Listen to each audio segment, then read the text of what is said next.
인간에게는 누구나 찾아오는 필연적인 것이지만 우리는 이 세상 살며 마지막에 어떤 삶으로 마감을 할 것인가, 어떻게 이 세상을 마감하며 이 세상을 다시 돌아봐도 후회 없는 인생으로 죽음이라는 것을 맞이할 수 있을 것인가.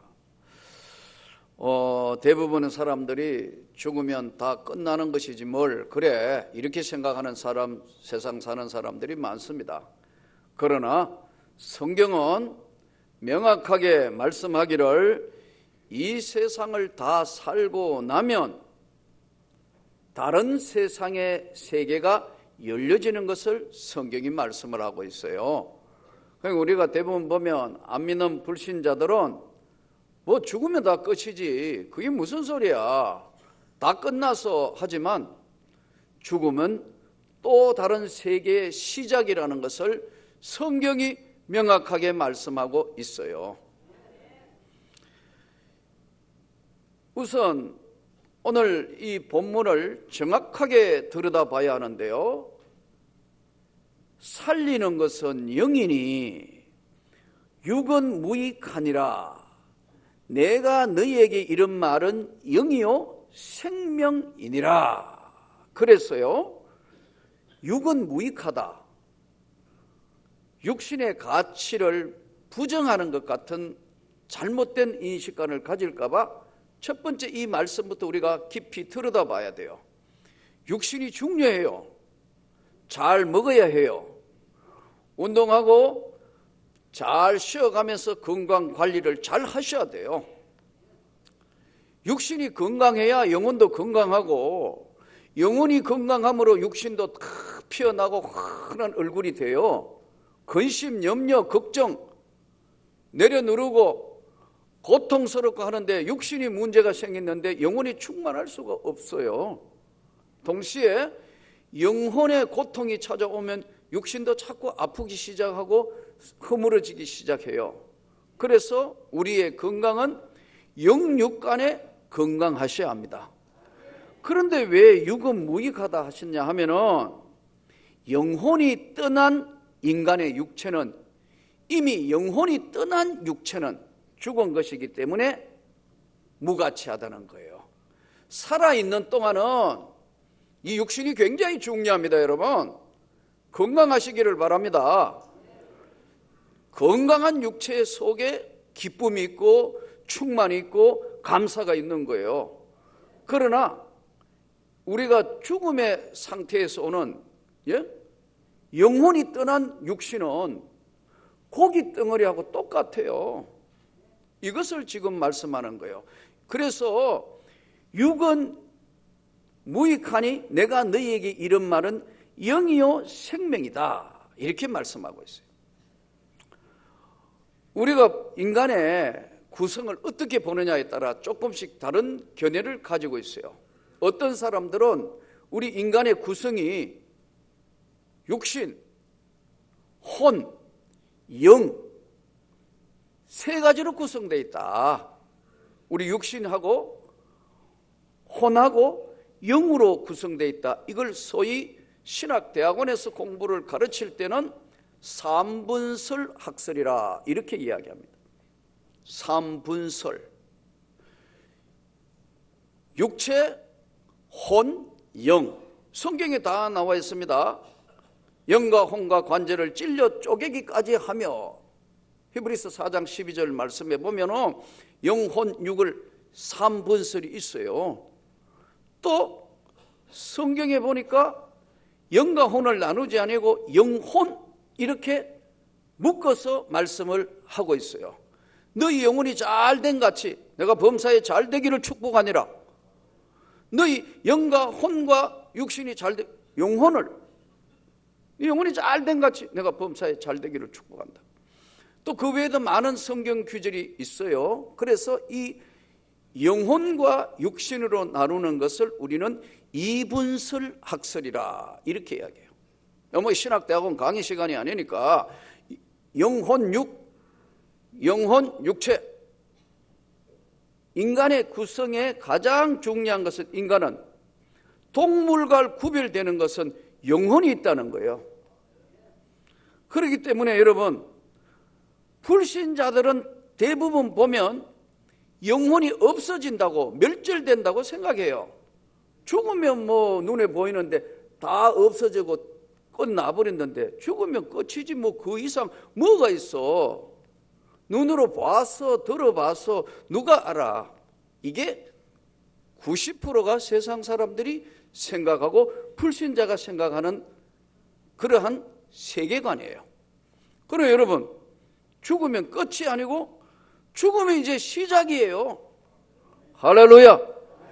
문제는 어떻게 죽음을 맞이하느냐는 거예요.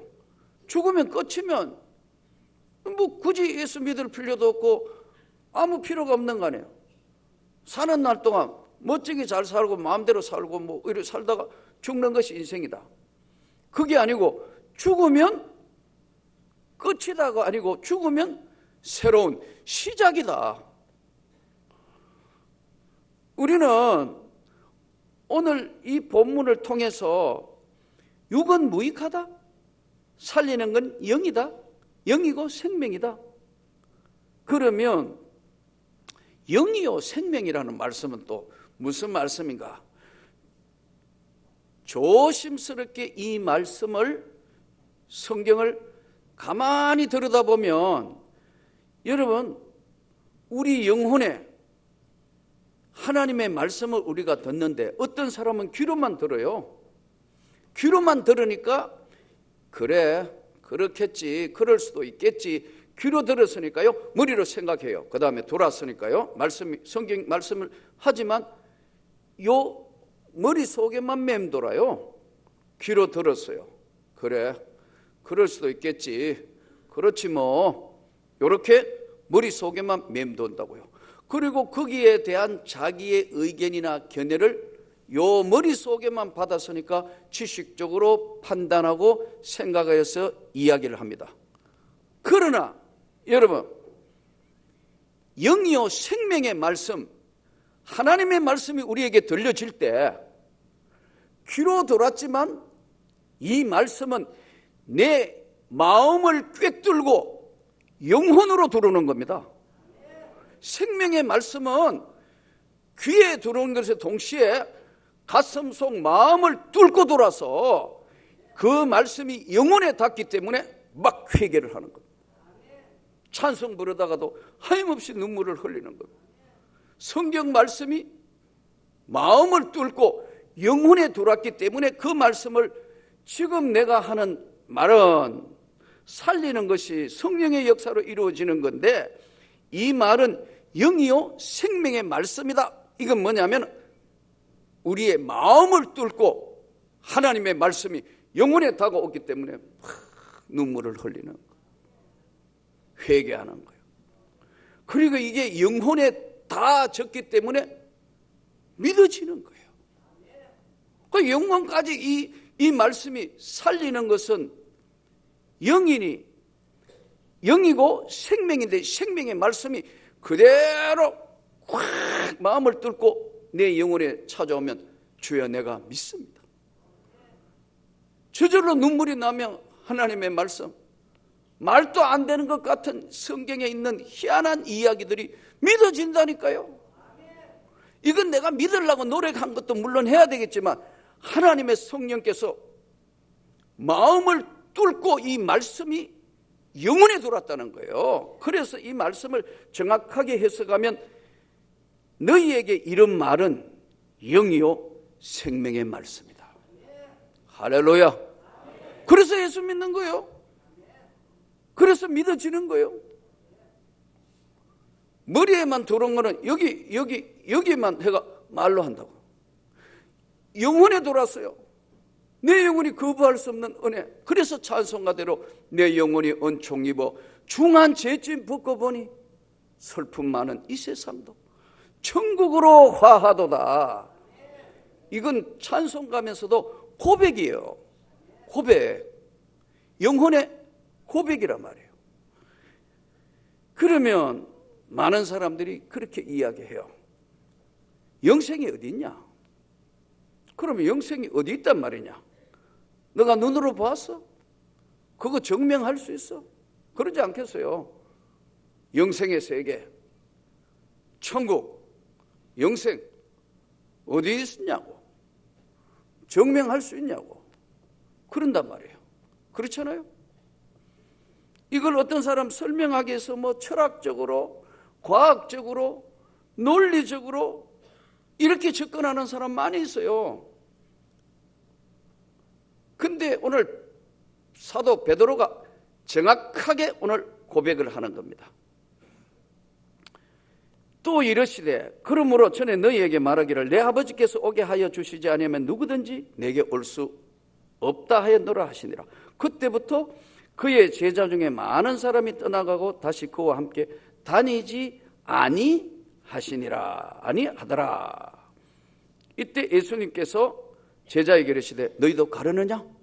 이렇게 물어요. 많은 사람들이 예수님이 말씀하니까 이제 떠나가요. 제자들 중에 많은 사람이 떠나가고, 여러분 제자하고 성경에 보면 많은 군중 차이가 뭘까요? 제자, 성경에 보니까 12제자, 70제자, 많은 제자들이 있는데 어떤 사람에게는 제자라고 그러고 500리의 기적을 일으킬 때는 수많은 무리, 군중으로 표시했어요. 군중과 제자 차이가 뭐예요? 여러분 어떻게 생각하세요? 군중, 무리와 예수님 말씀하는 제자의 차이는 뭐예요? 군중은 조금 전에 말씀드린 것처럼 눈으로 그냥 보고 듣고 여기만 머무는 거예요. 영혼으로 주님을 받아들이지 않았어요. 그러니까 제자들은 예수님 말씀이 하나님의 말씀이라고 믿습니다, 여러분. 근데 군중들은 관심이 뭐냐면 떡에 관심이 있어요. 하나님의 말씀에 관심이 있는 게 아니고 군중은 떡에 관심이 있어요. 그러니까 예수님이 딱 나누시는 게 제자는 뭐냐면 하나님 말씀을 받아들인 자고, 군중은 떡 먹는 데 관심이 있어서 야, 예수님이 어떤 기적을 일으키냐, 뭐 하냐, 여기에 관심이 있어요. 그날 또 500의 기적을 일으키는 그날 또 그랬고, 지금도 여전히 여러분이 주의 말씀이 여러분의 영혼에 들어와서 생명인 하나님의 말씀을 믿으면 구원을 받습니다. 그리고 그 말씀대로 살려고 노력한다. 어떤 분들이 세상 사람하고 예수 믿는 사람 차이가 뭘까요? 술 안 먹는 거? 남자들? 담배 안 피우는 거? 뭐 그렇게 당연하겠죠. 깨끗하게 살아야 되니까. 또 뭐예요? 주일날 교회 가는 거? 그리고 우리가 소득의 11조와 선교와 감사와 예물 드리고, 이건 당연하겠죠. 믿는 신자의 본분이니까. 근데 가장 중요한 것은 오늘 베드로가 결론적인 말씀을 던집니다. 시몬 베드로가 대답하되 주여 영생의 말씀이 주께 있사오니 우리가 누구에게로 가오리까? 영생은 어디에 있느냐 하면 말씀에 있습니다, 여러분. 영생이 어디 있느냐 하면 하나님의 말씀 안에 있는데, 이 말씀이 내 영혼에 돌아버렸다. 내 가슴을 뚫고 내 영혼에 돌아왔기 때문에 이 말씀이 내 영혼에 돌아서 내가 믿는 자가 되는 거예요. 그래서 베드로가 정확하게 고백합니다. 너희도 이제 떡 먹을 거 다 먹었고, 너희 뭐 이야기 들을 거 다 들었으니까 그래? 갈 거냐? 영생의 말씀이 주께 있사오매 내가 어디로 갑니까? 내가 세상으로 갈 수도 없고 안 믿는 자 될 수도 없고, 이제 영혼에 들어왔으니까 말씀이, 나는 다른 종교 믿을 수도 없고, 진짜 나는 하나님의 말씀이 영생이고 영생이 말씀 안에 있다는 걸 나는 믿습니다. 그렇기 때문에 고백하는 겁니다. 영생의 말씀이 주님께 있는데 내가 도대체 어디로 간단 말입니까? 제자와 무리는 전혀 다른 거예요. 말씀을 믿어요. 말씀을 믿고 말씀대로 살려고 최대한 노력을 해요. 완전한 사람 어디 있겠어요? 다 부족하고 다 모자라지만 어쨌든 하나님 말씀대로 살려고 최대한 노력해요. 그런데 군중은 여기까지만 믿어요. 지식으로 믿는단 말이에요. 영혼의 마음을 뚫고 들어와서 그 말씀이 내 영혼을 만져서 내 영혼이 주님 앞에 고백하는 게 아니란 말이에요. 그러니까요, 지식으로 알아서 여기까지 왔다가 여기서 머물다가 끝나는 거예요. 이러면 군중이 되는 거예요. 진짜 예수 그리스도의 거듭난 하나님의 백성이 안 되는 거예요. 성경은 정확하게 이렇게 말씀합니다. 네가 만일 내 입으로 예수를 주로 시인하며 하나님께서 죽은 자 가운데 살리신 것을 네 마음에 믿으면, 그냥 믿으면 되는데 너의 마음에 믿으면 구원을 얻으리니 마음으로 믿어 의에 이르고 그 다음에 입으로 시인하여 구원에 이른다. 이 가슴을 뚫고 들어오는, 마음을 파고 넘어 들어오는 영혼의 말씀이, 그래서 베드로가 영생의 말씀이 영생이고 영생이 말씀인데 여기 있는데 주님 우리가 어디로 갑니까? 근데 이게 안 되기 때문에 여기서만 맴돌다가 보니까 지적인 것으로 끝내요. 여기는 지식하고 상관이 없어요. 명예 많이 가진 사람하고 상관이 없어요. 남녀노소도 상관이 없어요. 주의 음성을 들을 때 생명의 영이요 생명인 하나님의 말씀이 여러분에게 임하여 영생이 이루어지기를 축복합니다. 영생은 어디 있냐? 영생이 어디 있어? 눈에 보이냐? 갔다 와봤느냐? 뭐냐? 물론 우리 은혜 체험 이야기할 수 있겠죠. 놀라운 세계를 보았다, 들어보았다, 은혜를 받았다, 그거 다 좋아요. 그러나 분명하게 오늘 영생은 말씀에 있어요. 바로 영생이 말씀이고 말씀이 영생 안에 있다는 걸 확실하게 오늘 베드로가 고백하는 것처럼 여러분 생애가 영생이 어디 있습니까? 말씀 안에 있습니다. 고백하고 많은 사람들에게 확실하게 전가하는 여러분 되면 좋겠습니다. 또 대부분 보면 믿지 아니하는 자들이, 너희 중에 믿지 아니하는 자들이 있다는데, 요 믿지 아니하는 사람들의 특징이 말은 하는데 마음으로 받아들이지 않기 때문에 대부분 보면 잘못하면 사탄의 도구로 사용되는 경우들이 많아요. 예수님께서 가룟 유다가 이미 팔 것을 알고 계신다. 가룟 유다는 여기는 알아요. 영혼의 말씀이 안 들어오는 거예요. 그러니까요, 너희 중에 예수님 그러잖아요. 믿지 아니하는 자들이 있다고 예수님 말씀해요. 우리가 정말 이 하나님 말씀을 조심스럽게 다루면서 언제나 말씀이 영혼에, 여러분 영혼에, 저의 영혼에 들려지기를 축복합니다. 또 시몬 베드로가 영생의 말씀이 주께 있는데 내가 어디로 가겠습니까? 이 말씀은 이 세상 삶의 유일무이의 법칙은 하나님 말씀입니다. 나는 아무리 외롭고 나는 힘들고 나는 고통스럽고 내 환경을 어찌하지 못한다 하더라도 주의 말씀은 내 발의 등이요 내 길의 빛입니다.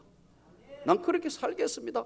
고백하는 자는 뭐냐면 영혼에 하나님의 말씀이 들어왔기 때문에 생명이고 바로 하나님의 말씀이 영혼을 만지고 있기 때문에 그렇습니다. 인간은 누구나 한 번은 이 땅의 삶을 마감하고 죽습니다. 근데 성경을 정리해가 쭉 보니까요, 멋있게 죽은 사람이 있고 아주 폐가 망신하고 죽은 사람도 있어요. 성경을 보니까 우선 창세기에 나오는 야곱, 정말 참 고난도 아픔도 역경도 야곱만큼 정말 파란만장한 인생도 없는 것 같아요. 그런데 야곱의 일생을 한마디로 정리해보라 하면 절망이 없는 인생이었어요. 끝장났다 이건 이제 다 끝장났어. 그런데 끝까지 하나님이 야곱 편을 들어주시는 겁니다. 절망이 없는 인생이라. 저는 여러분 어떤 어려움도 어떤 고난도 하나님이 여러분과 함께하여 절망을 이기기를 축복합니다. 이 야곱의 인생, 마지막 야곱 죽기 전에 12지파 자식들 다 모아놓고 지팡이에 의지해서 다 축복 기도합니다. 그리고 마지막 자기 인생을 다 자녀들 앞에 기도해주고 인생 정리해요. 얼마나 멋있습니까? 고난도 아픔도 눈물도 야곱처럼 많은 사람이 없는데 멋있는 인생 마무리하는 거거든요. 또 성경에 나오는 위대한 인물이었던 모세. 모세는 보면 성경 보니까 모세가 신명기 34장에 보니까 모세가 120세인데 눈이 흐리지 아니했다. 그러니까 120살까지 살았는데 건강했다는 거죠. 그때까지 육신에 아픈 것도 없고 출애굽에 주역을 했으니까요. 그런데 벳보을 맞은편 모압 땅에 있는 골짜기에 장사되어 오늘까지 묵힌 곳을 아는 자가 없더라. 그렇게 정리되어 있어요. 근데 모세 무덤을 아직도 아무도 모른다는 거예요, 성경에. 그런데 엉뚱한 데 가가 이게 모세의 무덤이다, 이거다, 뭐 그렇게 이야기하는데 모세의 무덤은 아는 사람이 없더라.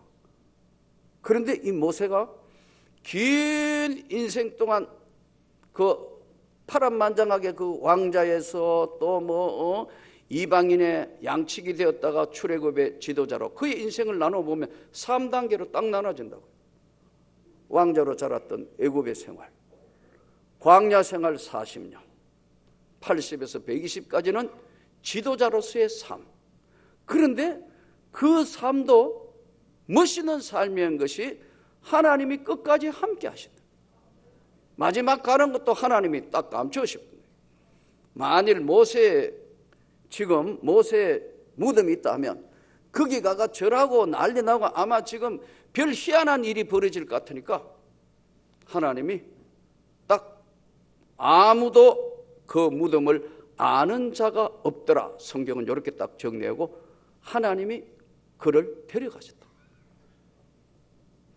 근데 이스라엘 나라의 인물 중에 첫 번째 왕이었던 사울, 그리고 마지막 이제 나라를 통일 왕국을 세우는 훌륭한 다윗, 둘 다 왕이요.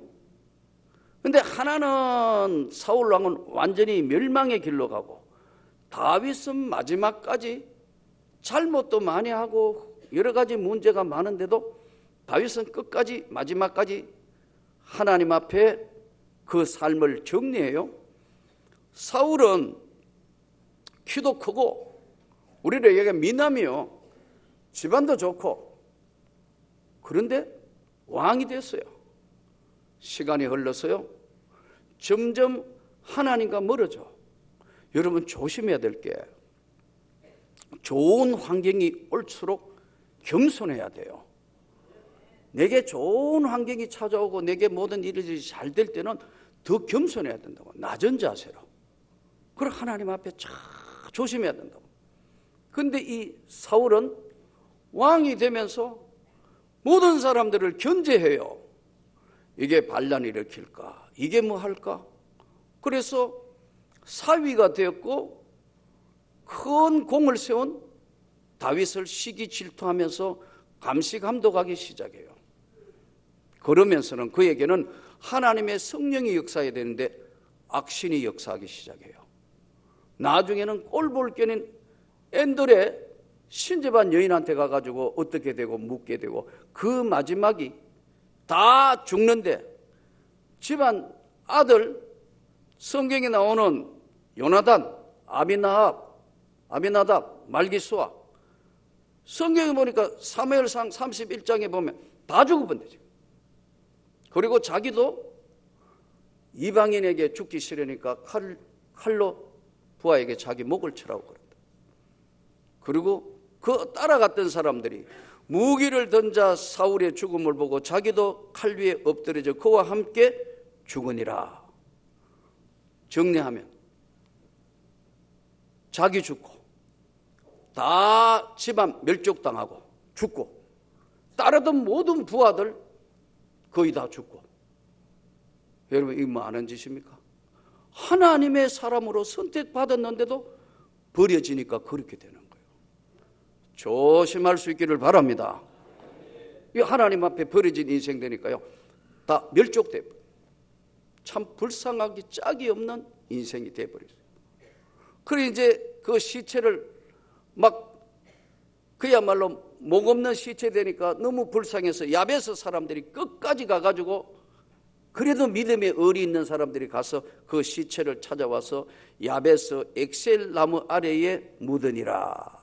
참 슬픈 성경 이야기. 반면에 다윗은 젊은 날 많은 견제를 받았지만 나중에 이제 통일왕국의 왕이 됩니다. 근데 마지막 이제 다윗의 생애도 보면 참 파란만장해요. 이게 남의 이야기가 아니고 우리 인생도 펼쳐보면 파란만장하게 전개된 삶이 있을 수 있어요. 그러나 여러분, 마지막에 하나님 앞에 점을 잘 찍어야 되는 거예요. 할렐루야. 앞에, 뒤에, 중간에 아무것도, 맨 마지막에 우리가 끝까지 하나님 앞에 충성하고 헌신하는 게 마지막에 점을 잘 찍어야 된다고. 이거 다윗 보세요. 이제 죽을 때 가까이 됐어요. 죽을 때가 가까이 되니까 아도니아가 반역을 일으킵니다. 아도니아가 아들 중에 하나인데 아주 용모가 준수하고 한 번도 잘못을 저지르지 않는 아주 준수한 아들이에요. 이게 그렇게 믿고 따랐던 부하 장군 요압하고 그리고 제사장 아비아달이 연합회가 반란을 일으킵니다. 반란이 성공한 것 같아요. 그런데 나단 선지자하고 이제 돌아가지고 바세바가 돌아서 왕이요? 진짜 아도니아가 이게 왕이 되는 건 맞습니까? 그러니까 다윗이 벌떡 일어나는 겁니다. 그러면서 다시 부릅니다. 나단 선지자는 들어라. 그리고 제사장 사독은 들어라. 동시에 용사 버나야 들어라. 그러면서 솔로몬에게 왕위를 물려줍니다. 그러면서 다윗이요, 얼마나 그 남은 생애 끝까지 정리하는 거 보세요. 요압을 머리가 하얗게 해가 죽도록 말고 너가 알아서 다음에 나는 손대지 않지만 너가 정리해라. 무서운 사람이에요. 네가 정리해라. 또 동시에 압살롬 반란 때 다윗이 맨발로 울면서 막 가는데 시므이가 저주합니다. 에이, 저게 주의 종이라고, 저게 뭐 왕이라고 막 저주하는데 호위무사가 죽여버릴까요? 놔두라. 하나님이 지금 죄를 통해서 나에게 지금 하시는다면 안 되니까 두라. 그런데 솔로몬에게 왕위를 물려주면서 이야기를 합니다. 시므이가 그때 나에게 저주를 퍼부었는데 지혜 있는 너는 그의 백발이 성성에서 죽지 않도록 그 피 흘리는 것이 서울에 내려가게 네가 정리해라. 이야, 무서운 사람. 그리고 다 정리를 하고 통일왕국을 이루게 합니다. 여러분, 우리의 삶이 한 생에 가는 날 동안 영이요 생명인 주님 앞에 정말 잘할 수 있기를 축복합니다. 악하게 살면 안 돼요. 예수 믿는다면서 뭐 그냥 술 담배 안 하고 뭐 그렇게 하면서 남 못할 짓 하고 뭐 어떻게 하고 나쁜 짓에 간섭하고 뭐 이런 거 뒤에 숙득, 절대 하나님 그러면 절대 그냥 두시지 않는, 정말 이런 일이 저는 없기를 축복합니다. 하나님 앞에 발은 언제나 우리의 죽음이 끝이 아니고 시작이라니까요. 대부분 보면 죽고 나면 뭐 매장하느냐, 화장하느냐, 수목장하느냐, 뭐 갈아가지고 뭐 뿌리느냐, 아무 상관이 없다 이거예요. 뭘 하든 육은 이미 무역하다. 영혼이 떠난 육신은 고기 덩어리에 불과하니까 아무것도 아닌데, 영혼은 이제 영원히 죽지 아니하는 나는 부활이요 생명이니 나를 믿는 자는 죽어도 살겠고 하신 주님의 나라로 가는 그것을 네가 믿느냐는 거예요. 주의 말씀이 내게 있는데, 말씀이 영생인데 내가 어디 가겠습니까? 나 다시 세상 갈 수 없습니다. 나 다른 종교 갈 수 없습니다. 영생의 말씀이 주께 있사오매 나는 그 주님을 믿습니다. 여러분, 오늘 이 주의 말씀을 들으면서 멋있는 인생 살기를 축복합니다. 살아있는 주님과 동행하면 한 번밖에 없는 삶을, 예수 안의 삶, 야 멋있다. 저분 진짜 예수 믿는 사람, 멋있는 사람이다. 더럽고 추악하고 냄새 나는 것에 같이 하지 말고 정말 기쁘고 즐거운 삶으로 하나님께 영광을 돌리는 살아계시는 하나님, 영생의 세계를 믿습니까? 믿습니다. 어디에 있습니까? 영생은 말씀에 있습니다. 고백하며 전하는 여러분 되시기를 주 예수 이름으로 축복합니다.